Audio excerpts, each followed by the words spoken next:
क्या तिहाड़ी चौधरी माफी मांगेगा? क्या अंजना, क्या अर्नब गोस्वामी माफी मांगेंगे? क्या राडिया की वो दलाल माफी मांगेगी जिसने अपने मंच पर न्यूज क्लिक के खिलाफ पूरा दुष्प्रचार किया था? क्या भारतीय जनता पार्टी की कोई जवाबदेही है जिसने एक संस्था को बर्बाद कर दिया, उस पर इनकम टैक्स, ईडी और बाद में एंटी टेरर सेल का रेड मार के? क्या भारतीय जनता पार्टी सरकार जवाबदेह है? क्या देश के गृहमंत्री जवाबदेह नहीं है? क्योंकि आपके इन झूठे रेड्स की वजह से, आपके इस पूरी दबिश की वजह से आज कई लोग जिनका समर्थन न्यूज क्लिक कर रहा था सड़कों पर हैं, उन्हें कोई नौकरी नहीं दे रहा है। क्यों? क्योंकि वो न्यूज क्लिक से जुड़े हुए थे। बड़ी खबर क्या है दोस्तों, मैं आपको बताता हूं। बड़ी खबर यह है कि दिल्ली हाईकोर्ट के सामने ईडी ने जो न्यूज क्लिक पर केस किया हुआ था वो मामला आता है, आसान लफ्जों में कहा जाए, दिल्ली हाईकोर्ट ने कह दिया है कि यह पूरा मामला बोगस है, बेकार है। यानी कि दिल्ली हाईकोर्ट ने न्यूज क्लिक के खिलाफ मामले को रफा दफा कर दिया है। उन्होंने कहा है कि इसका मकसद स्वतंत्र पत्रकारिता को कुचलना था, उसके अलावा कुछ नहीं। मगर याद कीजिएगा दोस्तों, जब ईडी का रेड पड़ा था और उसके बाद अक्टूबर 2023 को एंटी टेरर सेल ने जब रेड मारा था, तब आपको याद होगा इन तमाम गोदी मीडिया न्यूज चैनल्स ने, कुछ डिजिटल प्लेटफॉर्म्स ने भी कितना दुष्प्रचार किया था। याद कीजिएगा दोस्तों, अक्टूबर के महीने में जब anti terror cell news click के संपादक और न्यूज क्लिक से जुड़े तमाम पत्रकारों के घरों में जब पुलिस पहुंची थी, तब आपको याद होगा कितना दुष्प्रचार चलाया गया था। क्योंकि न्यूज क्लिक के लिए कंट्रीब्यूशन मैं भी दे रहा था, लिहाजा मेरे खिलाफ गोदी मीडिया में दुष्प्रचार चलाया गया था। तिहाड़ जेल में पत्रकारिता का नाम रोशन करने वाला वो वाहियात पत्रकार जो अब दूरदर्शन में है, उसने ताना मारा था अपने प्राइम टाइम में, ये जो अभिसार शर्मा है बोल के लब आजाद है तेरे करता है। और आज इन पर एंटी टेरर सेल ने रेड मारा है। क्योंकि मैं विश्वास करता हूं कि एक ऐसी सरकार में जहां के प्रधानमंत्री प्रेस कॉन्फ्रेंस नहीं करते हैं, एक ऐसी सरकार में जहां स्वतंत्र आवाजों को दबाया जाता है, जहां आलोचकों को आप जेल में डाल देते हैं, वहां अपने बोल को बुलंद करने की जरूरत है। यह कहने की जरूरत है कि बोल के लब आजाद हैं तेरे। इससे पहले कि दोस्तों मैं आगे बढ़ूं और आपको बताऊं कि पूरी दास्तान क्या है, किस तरह से न्यूज क्लिक पर रेड मार के दर्जनों लोगों के घरों में रोजी रोटी की नौबत आ गई, ये तमाम बातें बताने से पहले, पूरी दास्तान सुनाने से पहले मैं आपको बतलाना चाहता हूं कि पूरा मामला क्या है, अदालत में हुआ क्या, आपके स्क्रीन पर। आज मैं इमोशनल हूं। कल रात को जब मैंने इंस्टाग्राम पर और यूट्यूब पर शॉर्ट रिकॉर्ड किया था तो 2-3 बार मेरी आंखें भर आई थी, क्योंकि मैंने इस पूरे घटनाक्रम में लगातार उतार चढ़ाव देखे। मैंने इसका असर अपनी मां की सेहत पर होते हुए देखा है, जिसका जिक्र मैं पहले कर चुका हूं। मगर इससे पहले मैं आपको बताना चाहता हूं पूरा मामला क्या है आपकी स्क्रीन पर। न्यूज क्लिक मामले में दिल्ली हाईकोर्ट का महत्वपूर्ण फैसला। दिल्ली हाईकोर्ट ने न्यूज क्लिक और उसके संस्थापक प्रबीर पुरकायस्थ के खिलाफ दर्ज एफआईआर को रद्द करते हुए कहा है कि इस मामले को जारी रखना कानूनी प्रक्रिया का घोर दुरुपयोग यानी gross abuse of process of law था। अदालत ने पाया कि एफआईआर में लगाए गए आरोपों से न तो धोखाधड़ी यानी सेक्शन 420 आईपीसी का अपराध बनता है और न ही आपराधिक न्याय भंग सेक्शन 406 आईपीसी का। अदालत ने यह भी माना कि विदेशी निवेश एफडीआई शेयरों का मूल्यांकन तथा निवेश समझौते अपने आप में किसी आपराधिक साजिश का प्रमाण नहीं है। फैसले में यह भी दर्ज है कि आरबीआई की प्रतिक्रिया के अनुसार विदेशी निवेश संचालित मार्ग यानी ऑटोमेटिक रूट से प्राप्त हुआ था तथा फेमा नियमों के उल्लंघन का कोई संकेत नहीं है। चूंकि प्रवर्तन निदेशालय यानी ईडी का ईसीआईआर और PMLA prevention of money laundering act जांच इसी एफआईआर पर आधारित है, एफआईआर के निरस्त होने के बाद ईडी की कार्रवाई का आधार भी कमजोर पड़ गया है। मगर यकीन मानिए दोस्तों, यह मामला न्यूज क्लिक तक सीमित नहीं होने वाला है। यह सरकार जिससे भी असहज होती है उस पर दबाव बनाती है, उससे परेशान करती है, उससे इनकम टैक्स ईडी के जरिए परेशान करती है। अब जबकि यह मामला गिर गया है तो जाहिर सी बात है इसका असर स्वतंत्र पत्रकारिता पर भी पड़ेगा। मगर सबसे बड़ा सवाल, इस सरकार की कोई जवाबदेही है कि नहीं? कोई जवाबदेही है कि नहीं? आज मैं न सिर्फ न्यूज क्लिक की बात करूंगा मगर मैं अपनी भी बात करूंगा। मैं आपको बतलाना चाहता हूं दोस्तों कि ईडी ने मुझे कम से कम 2 बार पूछताछ के लिए बुलाया और सबसे शॉकिंग बात, पहली बार जो पूछताछ की गई थी ना, दूसरी बार भी वही पूछताछ। एक बार फिर आप इतने बड़े दस्तावेज के पोथे को ले जाइए, एक एक दस्तावेज एक्सप्लेन कीजिए, परेशान वहां आपको किया जाता है। और फिर आपको याद है किस तरह से रेड पड़ी थी दोस्तों। सुबह 6:30 बजे मेरा बेटा स्कूल जा रहा था, उसकी आंखों के सामने पूरी एक बटालियन मेरे घर में घुसी। उस दौरान पूरा दुष्प्रचार चलाया जा रहा था गोदी मीडिया में, हमें चाइनीज दलाल बताया जा रहा था, कहा जा रहा था कि चीन के पैसे से तुमने देश को बदनाम किया है। अब साबित हो गया है कि जो भी पैसा आया था एफडीआई के जरिए, जितना भी पैसा आया था उसमें एक पैसा इधर का उधर नहीं है, कुछ गलत नहीं था। यह प्रमाणित हो गया है अदालत के अंदर। निशिकांत दुबे जिसने संसद में खड़े होकर कायरों के तौर पर मेरा नाम लिया था और मुझे चाइना के साथ जोड़ा था, क्या तुम माफी मांगोगे? वो तमाम गोदी मीडिया न्यूज चैनल, सबसे बड़ी बात दोस्तों, एक राडिया की दलाल है, आप जानते हो वो कौन है। उसने अपने मंच पर बैठ के एक डिस्क्रेडिटेड सेफोलॉजिस्ट को अपने साथ अपने मंच पर बिठाकर मेरे खिलाफ, न्यूज क्लिक के खिलाफ पूरा दुष्प्रचार चलाया था जो तथ्यों पर आधारित नहीं था। आज ये सब खामोश हैं, सब खामोश है, कोई कुछ नहीं बोल रहा है। मगर न्यूज क्लिक के साथ क्या हुआ मैं आपको बताऊंगा। मैं आपको यह भी बताना चाहता हूं वो 3 दिन जब एंटी टेरर सेल की रेड चली थी, मेरी मां पर उसका क्या असर पड़ा था, इसका जिक्र मैं पहले कर चुका हूं दोस्तों। पूरे दिन मेरी मां, जिसकी उम्र 72-73 साल की है, उसके हाथ कांप रहे थे। पूरे दिन ये होता रहा दोस्तों।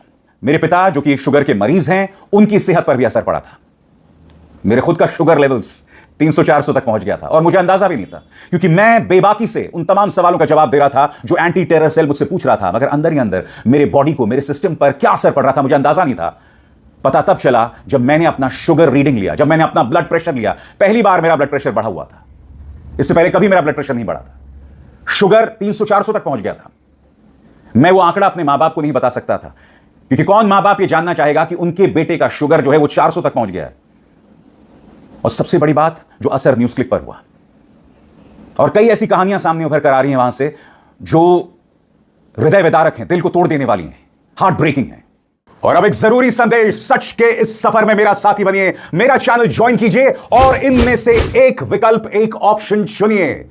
शुक्रिया दोस्तों। ईडी और एंटी टेरर सेल की रेड पड़ने के बाद न्यूज क्लिक के खातों को फ्रीज कर दिया गया। न्यूज क्लिक जो कम से कम 100 लोगों को रोजगार दे रहा था, उन सबको नौकरी छोड़नी पड़ी। छोड़नी क्या पड़ी, न्यूज क्लिक कुछ कर नहीं पाया। इनमें से कई लोग आज भी रोजी रोटी नहीं कमा पा रहे हैं। कहने में अच्छा नहीं लगता, सुनाई अच्छा नहीं पड़ता, मगर वो लोग लगभग सड़कों पर हैं। ये हालत है उनकी। उनकी डेस्परेशन अब भी बनी हुई है। क्यों? क्योंकि इस सरकार को चीन के नाम पर प्रोपेगेंडा करना था, अपने ही देश की जनता को टारगेट करना था। न्यूज क्लिक जो शाहीन बाग के दौरान और किसान मूवमेंट के दौरान किसानों और शाहीन बाग की जनता की आवाज बना था, बड़ी तादाद में लोग देख रहे थे उसे, बहुत बड़ी तादाद में। किसानों को लेकर न्यूज क्लिक के कार्यक्रम लगातार मार कर रहे थे इस सरकार की कमजोर रग पर, और जाहिर सी बात है ये बात सरकार को पसंद नहीं आई। और इत्तेफाक देखिए, पहली रेड पड़ती है 2021 को और वो सिलसिला नहीं थमता। इनकम टैक्स, ईडी, और जब शायद इनको समझ आ गया था कि ईडी में इनका केस वाहियात है, तब इनके पास वो अचूक ब्रह्मास्त्र था, यूएपीए। प्रबीर पुरकायस्थ पर आतंकवाद की धाराओं में केस कर दिया गया। करीब 5 से 6 महीने तक वो जेल में रहे। उसके बाद सुप्रीम कोर्ट ने कहा यह मामला ही वाहियात है और प्रबीर पुरकायस्थ बाहर आ गए। याद कीजिएगा मेरे खिलाफ भी कितना दुष्प्रचार चला था उस दौरान। मगर आप जानते हैं उस पूरी घटनाक्रम ने मुझे बताया दोस्त कौन है और दुश्मन कौन है। मैं आपको कुछ पर्सनल चीजें बताना चाहता हूं दोस्तों। उस घटनाक्रम के बाद मैंने अपने कई दोस्तों को अपने घर बुलाया था डिनर के लिए। इनमें से 3 दोस्त मेरे साथ स्कूल से थे। आप विश्वास नहीं करोगे, उनमें से तीनों मेरे घर नहीं आए। शायद आपस में चर्चा हो गई होगी कि भाई जिस अभिसार शर्मा के घर पर एंटी टेरर सेल ने रेड मारी, क्या हमें उसके घर जाना चाहिए या नहीं जाना चाहिए। They did not turn up. और बात वहां नहीं रुकती। कौन दोस्त है कौन नहीं, यह हकीकत भी सामने उभर कर आई। उस दौरान कुछ सो कॉल्ड दोस्त मेरे साथ खड़े हुए दिखाई दिए, मेरे घर पहुंचे। मगर कुछ दिनों बाद मुझे पता चलने लगा कि इनमें से कुछ लोग आपस में यह चर्चा कर रहे थे कि अभिसार क्यों विक्टिम कार्ड खेलता है, इसे तो गिरफ्तार नहीं किया गया। यानी कि चूंकि अभिसार शर्मा जेल में नहीं है तो इसका मतलब उसे इस बात में कुछ कहने का अधिकार नहीं है।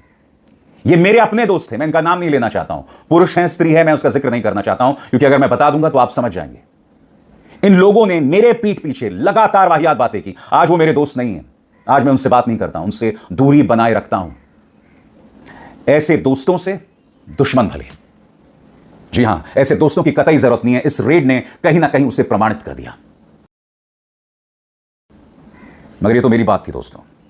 न्यूज क्लिक, मैं आपको बताना चाहता हूं दोस्तों, जब एंटी टेरर सेल की रेड पड़ी थी उसके बाद न्यूज क्लिक से जुड़े कई जो पत्रकार थे, या तो वो चले गए या उन्होंने खुद न्यूज क्लिक से दूरी बना ली। और ये वो लोग थे जिन्होंने दूरी बनाई जो वैचारिक तौर पर प्रबीर पुरकायस्थ के बेहद करीब थे। प्रबीर पुरकायस्थ एक लेफ्टिस्ट हैं, वामपंथी हैं, और उनकी संस्था में भी बहुत बड़ी तादाद में वामपंथी थे। जैसे ये रेड पड़ती है, इनमें से कई लोग उनका साथ छोड़कर अपनी दूरी बना लेते हैं। मगर उस रेड के बाद, जबकि मैं कोई लेफ्टिस्ट नहीं हूं, मैं वामपंथी नहीं हूं, उस रेड के बावजूद 1.5 साल तक मैं न्यूज क्लिक के लिए कार्यक्रम करता रहा। न्यूज क्लिक की इतनी हालत नहीं थी कि मुझे एक भी पैसा दे पाए। उल्टा उनसे जुड़े एक कैमरामैन और एक एडिटर को मैं अपनी तरफ से वित्तीय मदद देता रहा। क्यों? कोई महानता की वजह से नहीं। मैं जानता था कि मैं सब कर रहा हूं तो मैं सरकार की निगाह में आ रहा हूं। सरकार मुझे और टारगेट कर सकती थी, मगर मैं न्यूज क्लिक के साथ इसलिए था क्योंकि मैं जानता था सच्चाई क्या थी। क्यों? क्योंकि जब मुझे साल 2020 में कोरोना हो गया था और मैं जिंदगी और मौत के बीच अस्पताल में झूल रहा था, और जब मैं बाहर आया था तब प्रबीर पुरकायस्थ ने मुझसे कहा था, अभिसार मैं जानता हूं आप हमारे एम्प्लॉई नहीं हैं, मुलाजिम नहीं है न्यूज़ क्लिक के, आप सिर्फ कंट्रीब्यूटर हैं, मगर आपका जो भी खर्चा आया है कोरोना का हम पैसा देना चाहेंगे। यह महानता है प्रबीर पुरकायस्थ की। ये वो प्रबीर पुरकायस्थ हैं जो आपातकाल के दौरान, इंदिरा गांधी ने जब 1975 में इमरजेंसी लगाई थी तो आपातकाल के दौरान यही प्रबीर पुरकायस्थ जेल गए थे और फिर 5 महीने के लिए एक बार फिर आतंकवाद की धाराओं में इसी सरकार ने एक बुजुर्ग प्रबीर पुरकायस्थ को जेल भेज दिया। उस व्यक्ति के चेहरे पर आज भी मुस्कान है, मगर हां, दिल में एक दर्द जरूर है, क्योंकि उन्होंने एक संस्था खड़ी की थी। उस संस्था के जरिए कई लोगों की रोजी रोटी चल रही थी। आज उनमें से अधिकतर की हालत खराब है। मगर अफसोस की बात है, कुछ लोग जो विचारधारा के तौर पर प्रबीर के करीब अपने आप को बताते थे, वो ऐसे गायब हुए जैसे गधे के सिर से सींग। इनका सारा वामपंथ गायब हो गया। मैं नहीं भूला हूं, जब मैं काम करता था न्यूज़ क्लिक में तो इनमें से कई लोग मुझ पर ताना मारते थे कि भाई अभिसार लेफ्टिस्ट नहीं है तो ये दक्षिणपंथी होगा, संघी होगा, भाजपाई होगा। अरे भाई, मैं किसी पंथ में विश्वास नहीं करता हूं, ना वामपंथ, ना दक्षिण पंथ, ना मध्य पंथ। मैं अगर किसी पंथ में विश्वास करता हूं तो वह है इंसानियत। मैं अगर किसी चीज में विश्वास करता हूं तो पत्रकारिता के प्रति मेरा कर्तव्य, दैट्स इट, उसके अलावा कुछ नहीं, वो मेरा पंथ है। कुछ लोग उस वक्त ताना दिया करते थे, उसके बाद वो लोग गायब हो गए, इस कदर गायब हो गए कि वो न्यूज़ क्लिक के लिए ना प्रोग्राम करना चाहते थे, ना वो प्रबीर पुरकायस्थ के साथ खड़े रहना चाहते थे। ये इनकी हकीकत है। खैर, उनकी मजबूरी है, क्योंकि देखिए, ताकत के सामने हर कोई खड़ा नहीं हो सकता है। मैं क्यों खड़ा हूं? मैं इसलिए खड़ा हूं क्योंकि मेरा दामन पाक साफ है। इनकम टैक्स ईडी ने मेरे एक एक बैंक खाते की जांच कर ली है। एक एक बैंक खाते की एक एक एंट्री की जांच कर ली है, और आज से नहीं, साल 2015-16 से लगातार कर रहे हैं। इसका खामियाजा न सिर्फ मैंने भुगता है, मेरी पत्नी ने भी भुगता है, मेरी फैमिली ने भी भुगती है।